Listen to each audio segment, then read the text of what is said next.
اللہ لا الہ الا هو الحی القیوم لا تأخذه سنة ولا نوم له ما في السماوات وما في الأرض من ذا الذي يشفع عنده إلا بإذنه يعلم ما بين أيديهم وما خلفهم ولا يحيطون بشيء من علمه إلا بما شاء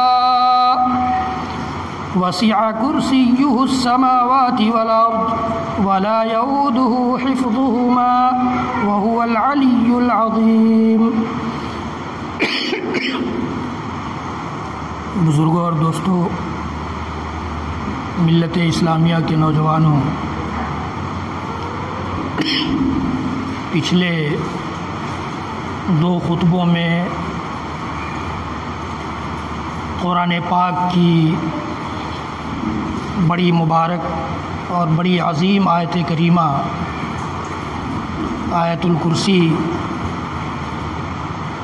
جو 10 جملوں پر مشتمل ایک آیت ہے، اس کے پہلے دوسرے جملے پر گفتگو ہوئی تھی۔ اس آیت کریمہ میں اللہ رب العالمین نے اپنی حمد و ثنا، اپنی بڑائی و کبریائی، اپنے اچھے اوصاف اور محاسن کو جو ذکر کیا ہے، ان کی تفسیر و تشریح میں اور ان آیتوں، ان جملوں کی تفسیر میں جتنا بھی لکھا جائے، جتنا بھی بولا جائے، کم ہے۔ اللہ رب العالمین نے خود فرمایا ہے کہ اللہ کے کلمات کو لکھنے کے لیے دنیا کے سارے درختوں کو قلم بنا دیا جائے اور سارے سمندروں کو، بلکہ ان سمندروں کا ڈبل سمندر بنا لیا جائے اور ان کو سیاہی بنا دی جائے اور اللہ کے کلمات کو لکھا جائے، تو یہ قلم اور یہ سیاہی کم پڑ جائے۔ ما نفدت کلمات اللہ، اللہ کے کلمات پورے نہیں ہوتے۔ اسی طرح سے اللہ رب العالمین نے اس آیت کریمہ میں اپنی خوبیوں کو جو بیان کیا ہے، ان خوبیوں پر جتنا بھی بولا جائے کم ہے، جتنا بھی لکھا جائے کم ہے۔ اللہ لا الہ الا ہو، اللہ کے علاوہ کوئی سچا معبود نہیں ہے، صرف وہی معبود ہے۔ اے بچوں شانتی سے بیٹھو، اے چپ چاپ بیٹھو، ایک دم خاموش۔ الحی القیوم، ہمیشہ زندہ رہنے والا ہے، ایسا معبود ہے جو ہمیشہ زندہ رہنے والا ہے۔ گویا معبود وہی ہو سکتا ہے جو ہمیشہ زندہ رہے، اس کو موت اتنی دیر کے لیے بھی نہ آئے جس کو ہم لوگ کہتے ہیں کہ پردہ فرما گئے ہیں، وہ موت بھی نہ آئے، وہی معبود ہو سکتا ہے۔ پردہ فرمانے والے معبود نہیں ہو سکتے ہیں، ان کی عبادت نہیں کی جا سکتی۔ الحی، ایسا حی ہے وہ۔ القیوم، خود قائم ہے اور دوسروں کو قائم رکھتا ہے۔ ومن آیاتہ ان تقوم السماء والارض بامرہ، یہ نشانی ہے اللہ رب العالمین کے اکیلے معبود ہونے کی کہ وہ اس کے حکم سے، اس کی اجازت سے آسمان قائم ہے، زمین قائم ہے۔ تیسرا جملہ ہے لا تأخذہ سنۃ ولا نوم۔ ہمیں اور آپ کو، یا دنیا کی بڑی سے بڑی ہستی جس کو ہمارا سماج پہنچا ہوا کہتا ہے، بڑی ہستیوں کو ہمارا سماج کیا کہتا ہے؟ پہنچے ہوئے، پہنچی ہوئی ہستی ہے۔ ان کو بھی اونگ نہ آئے، نیند نہ آئے، وہ پاگل ہو جائے۔ اللہ رب العالمین کو نہ اونگ آتی ہے نہ نیند آتی ہے۔ لا تأخذہ سنۃ ولا نوم، اس کو نہ اونگ کی ضرورت ہے اور نہ نیند کی ضرورت ہے۔ وہ اس قدر پاکیزہ ہے، اس قدر بے نیاز ہے، اس قدر سارے عیب سے پاک ہے، صاف ہے، ستھرا ہے کہ اس کو نہ تو اونگ کی ضرورت ہے اور نہ نیند کی ضرورت ہے۔ اونگتا بھی نہیں ہے کہ نیند نہ آنے کی وجہ سے ہم اونگنے لگتے ہیں، نماز میں کھڑے کھڑے اونگنے لگتے ہیں اگر لمبا قیام ہو جائے، تشہد لمبا ہو جائے اس میں اونگنے لگتے ہیں، رکوع لمبا ہو جائے اس میں اونگنے لگتے ہیں، سجدہ لمبا ہو جائے اس میں اونگنے لگتے ہیں، قرآن پڑھنے کے لیے بیٹھے اس میں نیند آنے لگتی ہے۔ اللہ رب العالمین کو وہ اونگ بھی نہیں آتی ہے۔ لا تأخذہ سنۃ ولا نوم، اس آیت کو ہم لوگ ہمیشہ دہراتے ہیں، اس آیت کو ہر نماز کے بعد کم از کم ایک مسلمان دہراتا ہے۔ لیکن اس آیت میں اللہ رب العالمین نے اپنی کن خوبیوں کو بیان کیا ہے اور اپنے آپ کو کس عیب سے، کس برائی سے، کس نقص سے، کس کمی سے منزہ کیا ہے، پاکیزہ بتایا ہے، اس پر غور نہیں کرتے۔ لا تأخذہ سنۃ ولا نوم، تیسرا جملہ یہ کہتا ہے کہ اللہ رب العالمین کو نہ نیند آتی ہے نہ اونگ آتی ہے۔ اللہ کے نبی صلی اللہ تعالی وسلم کی حدیث گرامی ہے، ان اللہ عز وجل لا ینام ولا ينبغی لہ ان ینام، کہ اللہ عز و جل کو نیند نہیں آتی، وہ سوتا نہیں ہے اور اس کے لیے لائق بھی نہیں ہے کہ وہ سوئے۔ جو معبود ہوتا ہے وہ سوتا نہیں ہے، اور جو سوتا ہے وہ معبود نہیں ہو سکتا ہے۔ قرآن یہ بتا رہا ہے، یہ آیت کریمہ ہمیں یہ بتا رہی ہے۔ اس لیے سونے والوں کو جو نیند کے خراٹے لیتے ہوں ان کو نہ کبھی معبود سمجھا جائے نہ بنایا جائے، اور اللہ رب العالمین کی ذات جو خود کہتی ہے کہ نہ اسے اونگ آتی ہے نہ نیند آتی ہے، اگر ہمارا ایمان و یقین ہے تو صرف اس کو معبود جانا جائے، صرف اس کو معبود بنایا جائے، ساری عبادتوں کو اس کے لیے خاص کر دیا جائے۔ لا تأخذہ سنۃ ولا نوم، ہمیں اور آپ کو اللہ رب العالمین نے نعمت کے طور پر نیند دیا ہے۔ فرمایا کہ وجعلنا اللیل لباسا، ہم نے رات کو تمہارے لیے لباس کی حیثیت سے بنا دیا ہے، تاکہ اس لباس کی تاریکی میں، اس لباس کی گرمی میں یا اس لباس کی ٹھنڈک میں تم آرام سے نیند لے سکو۔ وَمِنْ آيَاتِهِ مَنَامُكُمْ بِاللَّيْلِ وَالنَّهَارِ وَابْتِغَاؤُكُمْ مِنْ فَضْلِهِ، قرآن کہتا ہے کہ اللہ کی نشانیوں میں سے یہ ہے کہ تمہیں نیند آتی ہے۔ اللہ کی نشانی یہ ہے کہ اسے نیند نہیں آتی ہے، اور اللہ کے ایک ہونے کی، اللہ کے تنہا معبود ہونے کی نشانی یہ ہے کہ اس نے ہمارے لیے نیند بنائی ہے، نیند پیدا کی ہے۔ وَمِنْ آيَاتِهِ مَنَامُكُمْ بِاللَّيْلِ، رات میں ہم سوتے ہیں، دن میں بھی کبھی کبھی سو لیتے ہیں۔ وَابْتِغَاؤُكُمْ مِنْ فَضْلِهِ، اور دن کے اکثر حصوں میں ہم اللہ کے فضل کو تلاش کرتے ہیں، جائز روزی کی تلاش میں نکل جاتے ہیں۔ وَابْتِغَاؤُكُمْ مِنْ فَضْلِهِ، یہ بھی اللہ کی علامت ہے، یہ اللہ کی توحید۔ وَفِي كُلِّ شَيْءٍ لَهُ آیَةٌ تَدُلُّ عَلَىٰ أَنَّهُ وَاحِدٌ، عرب شاعر کہتا ہے کہ دنیا کی ہر چیز میں، کائنات کی ہر چیز میں، ہر ذرے میں ایک نشانی پائی جاتی ہے جو بتاتی ہے کہ اللہ کی ذات ایک ہے، اللہ کی ذات ایک ہے، ہر ذرے میں اللہ ہے یہ نہیں، یہ عقیدہ درست نہیں ہے، لیکن یہ عقیدہ درست ہے کہ ہر چیز سے ہم اللہ کے ایک ہونے کی نشانی اخذ کریں، نکالیں، دلیل پکڑیں، دلیل بنائیں اسے، یہ اللہ رب العالمین چاہتا ہے۔ اللہ رب العالمین نے فرمایا دوسرے مقام پر، قُلْ أَرَأَيْتُمْ إِنْ جَعَلَ اللَّهُ عَلَيْكُمُ اللَّيْلَ سَرْمَدًا إِلَى يَوْمِ الْقِيَامَةِ مَنْ إِلَٰهٌ غَيْرُ اللَّهِ يَأْتِيكُمْ بِضِيَاءٍ أَفَلَا تَسْمَعُونَ قُلْ أَرَأَيْتُمْ إِنْ جَعَلَ اللَّهُ عَلَيْكُمُ النَّهَارَ سَرْمَدًا إِلَى يَوْمِ الْقِيَامَةِ مَنْ إِلَٰهٌ غَيْرُ اللَّهِ يَأْتِيكُمْ بِلَيْلٍ تَسْكُنُونَ فِيهِ أَفَلَا تُبْصِرُونَ۔ اللہ رب العالمین نے ہماری اس نیند کو، ہمارے اس سونے کو، ہمارے جاگنے کو، ہمارے رزق تلاش کرنے کو، اللہ کی رحمت کی تلاش میں نکل جانے کو، ان ساری چیزوں کو علامت بتایا ہے، اپنی ذات کی دلیل بتایا ہے، اپنی ہستی کی دلیل بتایا ہے، وہ تنہا معبود ہے اس کی دلیل بتایا ہے۔ قل، اللہ کے نبی آپ اعلان کر دیجئے، آپ ساری کائنات میں یہ اعلان کر دیجئے، ساری انسانیت میں یہ اعلان کر دیجئے کہ اگر اللہ رب العالمین قیامت تک صرف رات ہی رات بنا دے تو یہ چیلنج ہے اس قرآن کا اور اللہ رب العالمین کا کہ کائنات میں کوئی ایسا معبود ڈھونڈ لو جو اس رات کو دن سے بدل دے۔ ہے کوئی؟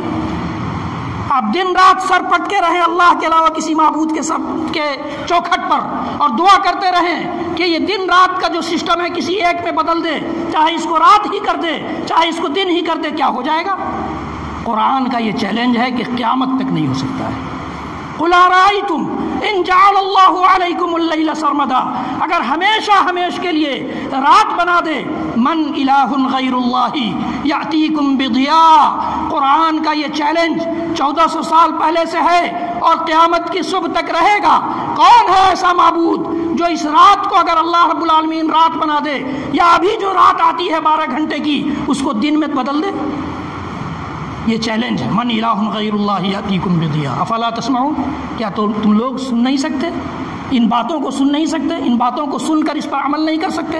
سمجھ نہیں سکتے کہ یہ ایک معبود کی کارستانی ہے، یہ ایک معبود کا نظام ہے، یہ ایک معبود کا سسٹم ہے، یہ ایک معبود کی چلائی جانے والی دنیا ہے، کائنات ہے؟ سمجھ نہیں سکتے؟ افلا تسمعون قل ارائیتم ان جعل اللہ علیکم النہار سرمدا الی یوم القیامہ، اور نبی آپ یہ بھی کہہ دیجئے کہ اگر اللہ رب العالمین دن ہی دن کر دے، دن ہی دن بنا دے، رات نہ لائے، من الہ غیر اللہ یأتیکم بلیل، ہے کوئی معبود جو دن کو رات میں بدل دے؟ ابھی دن روشن ہے، کوئی اس میں رات بدل دے، اس وقت رات کر دے، کوئی ہے؟ اللہ رب العالمین اگر دن ہی دن کر دے تو رات کوئی بنا دے، ایسا ہے کوئی معبود؟ اتنا طاقتور، اتنا پہنچا ہوا کوئی ہے؟ من الہ غیر اللہ یأتیکم بلیل تسکنون فیہ، جس میں تم سکون کی نیند لیتے ہو، جس میں سکون سے سوتے ہو۔ اللہ تعالیٰ نے اس کو علامت بتایا ہے، اللہ تعالیٰ نے یہ علامت، پھر اس کے بعد فرمایا رب العالمین نے کہ وَمِن رَحْمَتِهِ جَعَلَ لَكُمُ اللَّيْلَ وَالنَّهَارَ وَمِن رَحْمَتِهِ جَعَلَ لَكُمُ اللَّيْلَ وَالنَّهَارَ لِتَسْكُنُوا فِيهِ وَلِتَبْتَغُوا مِن فَضْلِهِ وَلَعَلَّكُمْ تَشْكُرُونَ۔ اللہ رب العالمین کہتا ہے کہ یہ اللہ کی رحمت ہے، ایک معبود کی رحمت ہے، اس معبود کی رحمت ہے جو حی بھی ہے، قیوم بھی ہے، جس کو اونگ بھی نہیں آتی ہے، نیند بھی نہیں آتی ہے۔ اس معبود کی رحمت ہے کہ اس نے دن اور رات کا نظام بنایا ہے، جس میں تم رات میں سوتے ہو اور دن میں اللہ کا فضل تلاش کرتے ہو، اللہ کی روزی تلاش کرتے ہو، تاکہ تم شکر گزار بن سکو۔ اللہ نے یہ رحمت تم کو اس لیے دی ہے، تم پر یہ رحمت اس لیے نازل کی ہے کہ تم شکر گزار بندہ بن جاؤ، لعلکم تشکرون۔ اللہ رب العالمین کہتا ہے ان فی خلق السماوات والارض واختلاف اللیل والنہار لآیات لأولی الالباب، آسمانوں کی پیدائش میں، زمینوں کی پیدائش میں، رات اور دن کی تبدیلی میں، رات آتی ہے تو دن ختم ہو جاتا ہے اور رات ختم ہوتی ہے تو دن آ جاتا ہے، ان سب میں عقل مندوں کے لیے نشانی ہے۔ اپنے آپ کو عقل مند بنائیے، اور عقل مندی کا تقاضا یہ ہے کہ اسی ذات کی عبادت کی جائے جو ذات رات کو بھی بدلتی ہے، دن کو بھی بدلتی ہے، اور جو ذات آسمانوں کا بھی مالک ہے، زمینوں کا بھی مالک ہے۔ ان فی خلق السماوات والارض واختلاف اللیل والنہار لآیات لأولی الالباب۔ اللہ رب العالمین نے نیند کو ہمارے لیے نعمت بنایا ہے، اور خود ساری دنیا کو جو میٹھی نیند سے سلاتا ہے، خود اپنی صفت یہ بتاتا ہے کہ اس کو نیند کی ضرورت نہیں ہے، وہ سو جائے تو ساری کائنات کا نظام سو جائے گا، وہ سو جائے تو ساری کائنات کا سسٹم درہم برہم ہو جائے گا۔ اس لیے اس نے اپنے اندر جو صلاحیت رکھی ہے وہ بغیر سوئے ہوئے اور بغیر اونگ کے معبود بننے کی صلاحیت رکھی ہے۔ لہذا یہ قاعدہ یاد کر لیجئے کہ جسے نیند آتی ہو، اونگ آتی ہو، وہ معبود نہیں ہو سکتا، اور جو ہمارا معبود ہے اس کو نہ نیند آتی ہے نہ اونگ آتی ہے۔ لا تأخذہ سنۃ ولا نوم، آیت الکرسی جس کو ہم لوگ یاد کرتے ہیں، اپنے بچوں کو یاد کراتے ہیں، ہر نماز کے بعد پڑھنے کی کوشش کرتے ہیں، اس آیت الکرسی کا تیسرا جملہ ہمیں بتاتا ہے کہ لا تأخذہ سنۃ ولا نوم، اللہ رب العالمین کو اونگ بھی نہیں آتی ہے، نیند بھی نہیں آتی ہے۔ لہو ما فی السماوات وما فی الارض، لہو ما فی السماوات وما فی الارض، اس کے لیے جو کچھ آسمانوں میں ہے وہ بھی ہے، اور اس کے لیے جو کچھ زمینوں میں ہے وہ بھی ہے، اسی کی ملکیت میں ہے۔ للہ ملک السماوات والارض، اللہ ہی کی بادشاہت آسمانوں میں بھی چلتی ہے، اللہ ہی کی بادشاہت زمینوں میں بھی چلتی ہے۔ وَلَهُ الْكِبْرِيَاءُ فِي السَّمَاوَاتِ وَالْأَرْضِ، اس کی بڑائی آسمانوں میں بھی ہے، اس کی بڑائی زمینوں میں بھی ہے۔ ہم بڑائی کریں نہ کریں، ہم اس کی بڑائی بیان کریں نہ کریں، ہم اس کی حمد و ثنا کریں نہ کریں، ہم اس کو تنہا معبود جانے نہ جانیں، لیکن وہ تنہا معبود ہے، وہ بڑائی والی ذات ہے، وہ کبریائی والی ذات ہے، وہ حمد و ثنا والی ذات ہے، وہ حمید ہے۔ کوئی تعریف کرے تو بھی حمید ہے، نہ تعریف کرے تو بھی حمید ہے۔ اللہ رب العالمین کی ذات ایسی ذات ہے۔ لہو ما فی السماوات وما فی الارض، للہ ملک السماوات والارض ولہ الکبریاء فی السماوات والارض وہو الذی فی السماء الہ وفی الارض الہ۔ وہ آسمانوں کا معبود بھی ہے، زمینوں کا معبود بھی ہے۔ وہی آسمانوں میں بھی پوجا جاتا ہے اور زمینوں میں بھی اسی کو پوجا جانا چاہیے۔ پوجا اور عبادت کی ساری قسموں کو صرف اسی کے لیے گرداننا چاہیے، اسی کے لیے لائق و زیبا سمجھنا چاہیے، اسی کے لیے جائز اور حلال سمجھنا چاہیے۔ باقی کسی کی بھی عبادت، کوئی بھی عبادت کی چھوٹی قسم ہو یا بڑی قسم، حرام ہے کسی اور کے لیے۔ یہ یاد رکھیے گا، کل قیامت میں اللہ رب العالمین کے سامنے ہم اور آپ یہ نہیں کہہ سکتے کہ ہمیں نہیں بتایا گیا تھا۔ قرآن کی آیت کریمہ وَهُوَ الَّذِي فِي السَّمَاءِ إِلَٰهٌ وَفِي الْأَرْضِ إِلَٰهٌ، اس کی عبادت اللہ کے رسول صلی اللہ علیہ وسلم کی وہ حدیث گرامی میں نے بارہا آپ کو سنائی ہے کہ چاہے ہم سارے انسان، سارے جنات، آدم علیہ السلام سے لے کر قیامت کی صبح تک جتنے انسان و جنات پیدا ہوں گے، سب کے سب اللہ کی بڑائی اور کبریائی میں لگ جائیں، سب کے سب اللہ کی حمد و ثنا میں لگ جائیں، سب کے سب صرف اللہ کو معبود جاننے لگ جائیں، سب کے سب صرف اللہ کی عبادت میں، حمد و ثنا میں، بڑائی اور کبریائی میں لگے رہیں، کوئی اور مشغولیت نہ ہو، کوئی اور مشغولیت میں نہ لگیں، پھر بھی اللہ رب العالمین کی بادشاہت میں ذرہ برابر کا اضافہ نہیں کر سکتے۔